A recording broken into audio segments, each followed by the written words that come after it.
Feminization of poverty and female headed households. Research into the social impacts and gender specific effects of structural adjustment policies and studies on the proliferation of female headed households have led to increased attention to the notion of feminization of poverty. There is a growing perception around the globe that poverty is becoming increasingly feminized, that is, an increasing proportion of the world's poor are female. A 1992 UN report found that the number of rural women living in poverty in the developing countries increased by almost 50% between 1970 and 1990, an awesome 565 million, and majority of them lived in Asia and sub-Saharan region or Sahel region. Moghadam 2005. There are different measures of poverty in economics, however, whether measured by income or consumption or the broader array of entitlements and capabilities indicators, the incidence of poverty among women appears to be on the increase. Concept of feminization of poverty is not only a consequence of lack of income but is also the result of deprivation of capabilities and gender biases present in both societies and government. Chen 2006.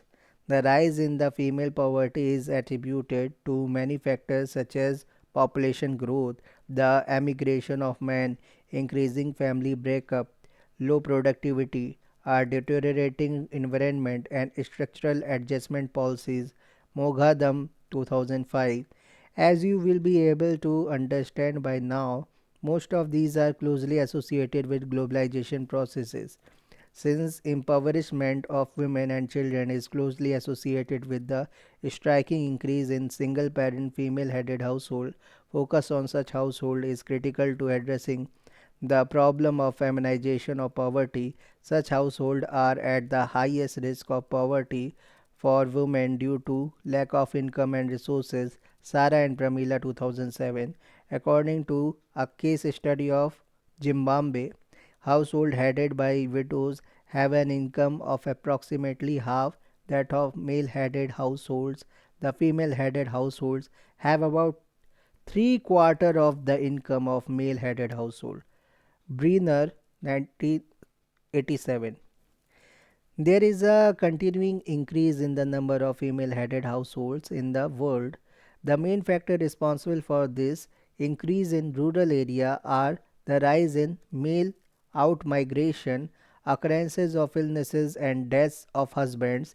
It is stated that 30 to 35% of all rural households in India, for example, are female headed households compared to 25% in Cambodia, 21.4% in Mongolia, 15.7% in Korea, and G2000.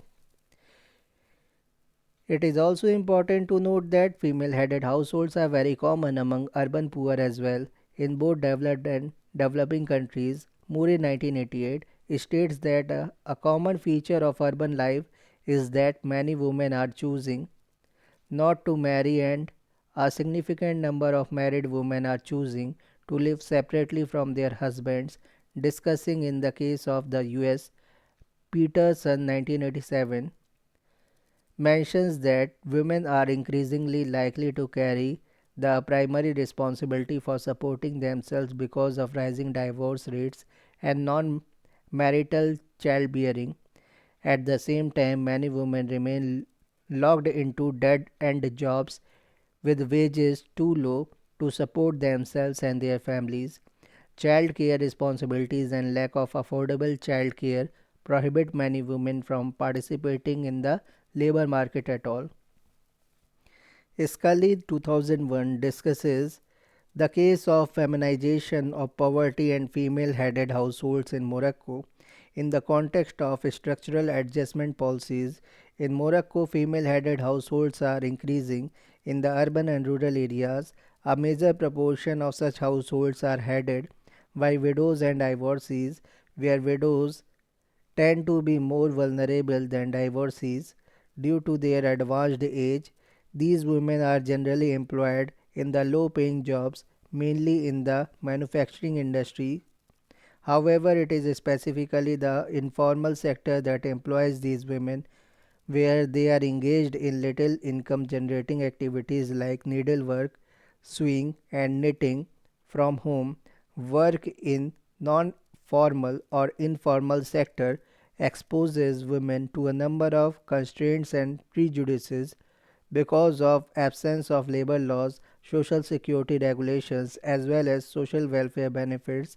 In Morocco, restructuring of the economy has resulted in the disengagement of the state from and a reduction in its investment in the social service sector, health and education services, cuts in public expenditure, and cancellation of subsidies on essential goods worsened women's vulnerability and their exploitation. In particular, women's chances of securing employment in the formal sector decreased. This implied an increased pressure to work in the informal sector at all ages for longer hours, minimal wages, and a greater urgency to migrate within and outside the country in search of cash earnings activities, some of which can be risky for their physical, mental, and psychological health.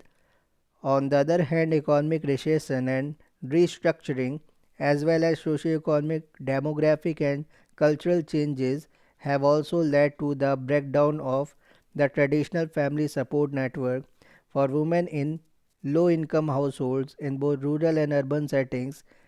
This directly translates into the burden of combining unpaid domestic labor with low income, labor intensive activities in the informal sector.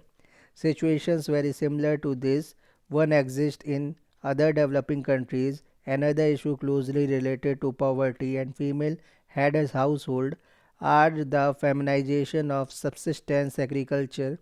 As you know, globalization has triggered industrialization all over the world, and one of the major consequences of this has been the increase in the production of cash crops. Murray 1988 states that commercialization of agriculture has led to women in rural areas taking up the major responsibility for growing of subsistence crops. In Africa, commercialization of agriculture forced women into working longer hours in the subsistence sector in order to provide for the family, while men became involved in cash cropping. Also, as industrialization opened up job opportunities in urban areas, there was increased migration of men from rural to urban areas, which further heightened the responsibility of women to manage subsistence farming. In the case of Ghana, Africa, book 1979 in Murray 1988 describes that during the boom in cocoa production, men took over the job of producing cocoa while women took on responsibility for cultivating the basic food for the household. When the price of cocoa fell in the 1970s, many men migrated to look for work, leaving the women and children behind on the farm. Many women found it difficult to cover their household and personal expenses, so they supplemented their incomes by combining farming with petty trading, wage labor, craft work, and food processing. As evident, this increased the workload of women enormously. While similar situations are found in other communities in Africa, Murray 1988 says that we should be cautious about setting up a straightforward equation between women and subsistence agriculture and men and cash crops. There are plenty of examples of women growing cash crops, working as wage laborers, and engaging in a wide variety of other market oriented activities, and the overall effect of the commercialization of agriculture has frequently been the impoverishment of the peasant agricultural sector as a whole rather than a simple gain for women rather than simple gain for a man. Women work and globalization.